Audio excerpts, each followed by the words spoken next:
Fala galera, e aí, beleza? Tudo bem com vocês? Antes de passarmos o resumão do dia de hoje, tenho dois recados para dar para vocês. Primeiro, antes de eu ser planejador financeiro, eu sou engenheiro civil, então fiz algumas marcações aqui. A partir de segunda-feira teremos algumas mudanças aqui e depois eu contarei para vocês. A segunda coisa é que dentro do resumão do dia que eu faço, como eu já falo, eu trago aqui os fatos do que aconteceu no Brasil e no mundo, ou o que acontecerão, né, possivelmente, dando algumas especulações aí. Lembrando que tem sempre alguns extremistas, tá? Tanto do lado da direita quanto do lado da esquerda. Então eu não estou aqui para falar a minha opinião, estou apenas para falar apenas o que aconteceu e ainda sendo mais específico ainda dentro dos investimentos, beleza? Então, vamos lá. Hoje é dia 15 de maio, sexta-feira. Vamos falar sobre os investimentos do resumão do dia de hoje no que aconteceu no Brasil e no mundo. Beleza? Então, vamos lá. O Ibovespa, hoje o nosso principal índice de ações aqui do Brasil, ele acabou fechando menos 1,84%, isso que representa em 77.560. Nós já sabemos o porquê isso aconteceu com a saída do ex-ministro Celso Teich. Ele falou hoje à tarde no seu pronunciamento que eu separei duas frases dele. Seguinte: eu escolhi sair. A segunda: a vida é feita de escolhas. Quem assistiu o pronunciamento dele sabe que ele falou essas duas frases e ele acabou não dando em si os motivos que acabou ele pedindo essa demissão hoje do nada. Ninguém esperava isso, nenhuma reunião estava prevista, foi tudo realmente do nada. Então, nós sabemos que o Bolsonaro ele defende o uso da cloroquina, que é um medicamento, e o ex-ministro ele não defende. É a mesma coisa do Mandetta, ele também não defendia e batia de frente com isso com o Bolsonaro. Então, acabou possivelmente sendo uma das justificativas dele ter saído. Lembrando também que ele foi pego de surpresa num outro pronunciamento que ele estava fazendo com os repórteres, que o Bolsonaro havia decretado que poderia reabrir os salões de beleza e as academias. Ele também não sabia disso. Então, ficou havendo aí esses problemas e impasses entre eles, beleza? Então, passando lá para os Estados Unidos, falando sobre o índice Dow Jones, é o índice das indústrias lá dos Estados Unidos, todos fecharam lá em positivo hoje. Eles fecharam em 0,25, a S&P 500 eles fecharam em 0,39%, e a Nasdaq, que é o índice de tecnologia, eles fecharam em 0,64%. Já o FIS, ele acabou fechando hoje em 0,60% positivo, isso é o que vale a 2.563 pontos. O dólar, ele fechou também em alta hoje de 0,78%. Isso é o que vale em R$ 5,85. Fiz uma simples conta de média aqui para saber a média da semana. Então, o dólar ele subiu 1,85%. Foi bastante coisa aí, mas vamos acompanhar porque a gente sabe que se continuar as coisas da forma que estão, provavelmente o dólar vai continuar subindo aí e vai realmente atingir R$6. Quem participou da enquete aqui no meu Instagram, então se você ainda não me segue, entra aqui e me segue lá. Eu fiz uma enquete se a galera estava achando que os R$6, né, iam bater ainda hoje, até hoje, ou semana que vem. Então quem respondeu até essa semana, que é hoje, sexta-feira, errou. Então provavelmente se vier a bater, será na semana que vem. Já o dólar não, né? Já o petróleo, aconteceu que hoje subiram cerca de 7% o petróleo lá dos Estados Unidos, que é o WIN, negociado na Bolsa de Nova York. Ele fechou nessa sexta-feira 7%, porque teve uma alta demanda sobre alguns países, algumas cidades que estavam voltando, saindo do seu lockdown, ou seja, a demanda aumentando, o petróleo também acaba subindo.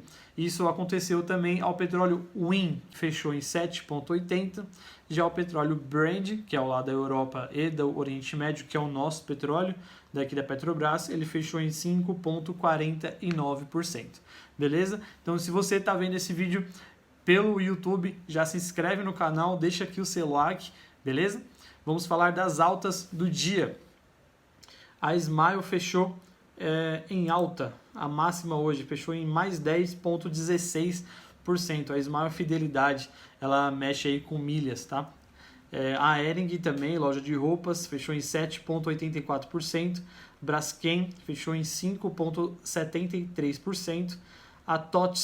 A Totvis, né, uma empresa de softwares, ela fechou em 5,41%.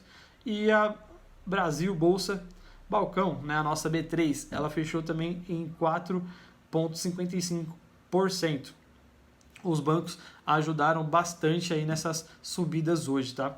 Já as maiores baixas do dia foi o grupo GPA, Grupo Pão de Açúcar, fechou em menos 7,93%.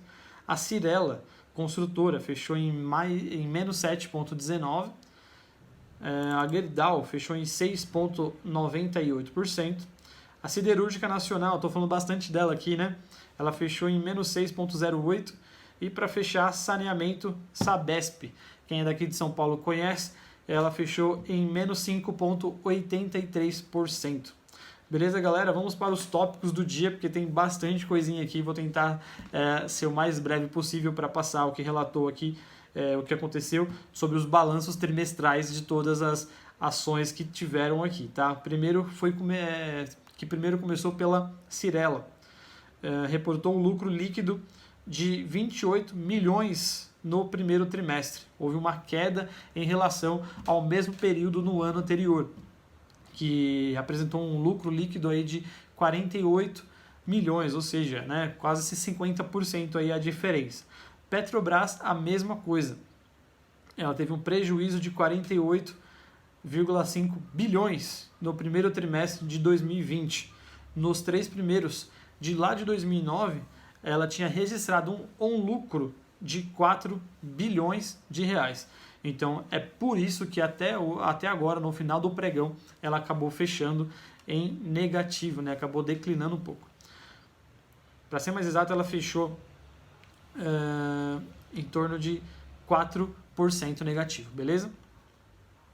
Hoje também teve a Suzano, a tão queridinha aí da galera, Suzano. Ela encerrou o seu primeiro trimestre com prejuízo de 13,4 bilhões, referente ao mesmo período do ano passado, que foi de 1,2 bilhão. Isso é bastante coisa. Ela também ficou em negativo hoje, em cerca de menos 5,79%. Bom, não preciso falar mais nada, né? Mas eu creio que o dólar, nessa variação toda, vai acabar ajudando ela daqui para frente. Também é uma empresa que eu gosto dela. A Sabesp, como eu falei, ela acabou também revertendo o seu lucro líquido, que foi de 637,3 milhões, registrado no primeiro trimestre de 2019, e registrou agora um prejuízo de 657,9 milhões nesse mesmo período deste ano. A Localiza teve um lucro líquido de 231 milhões no primeiro trimestre. É uma alta de 9,5% em relação ao mesmo período do ano passado.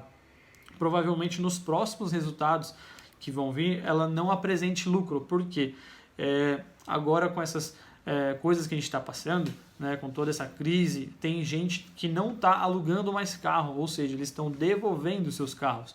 Então, provavelmente não terá esse lucro tão alto. Possivelmente que eles apresentem até prejuízo, mas veremos e vamos acompanhar aqui. A Taesa, ela registrou um lucro líquido de 364,2 milhões no primeiro trimestre. Isso é o que representa uma alta de 128,2% em relação ao mesmo período do ano passado. Então é bastante coisa. Eu sou suspeito para falar dessa empresa Taesa porque eu gosto demais dela. Ela também, eu creio que é uma das queridinhas aí desse momento agora, né? E eu gosto até dos fundamentos da empresa. Se você quiser que eu faça um vídeo sobre ela, comenta aqui embaixo, Taesa, que eu vou fazer um vídeo especificamente falando só sobre os fundamentos da empresa. Outra também que eu gosto bastante é a Fleury, tá? Ela anunciou um lucro líquido de 58,7 milhões entre o período de janeiro a março, e uma queda de 36% no comparativo com a mesma etapa do ano passado. Bom, essa foi uma sexta-feira muito louca. Se você também achou, comenta aqui embaixo, hashtag sexta-feira muito louca, porque teve muita coisa que aconteceu hoje para fechar realmente o sextou aí. E se você quer que eu faça um vídeo para falar sobre os fundamentos da empresa Taesa e da empresa Fleury, comenta aqui embaixo, Taesa e Fleury, que eu farei um vídeo explicando os fundamentos de cada uma delas para trazer aí para vocês entenderem se é realmente válido ou não colocar na sua carteira. Beleza, galera? Então, bom final de semana, Deus abençoe e vamos dominar os nossos investimentos. Abraço!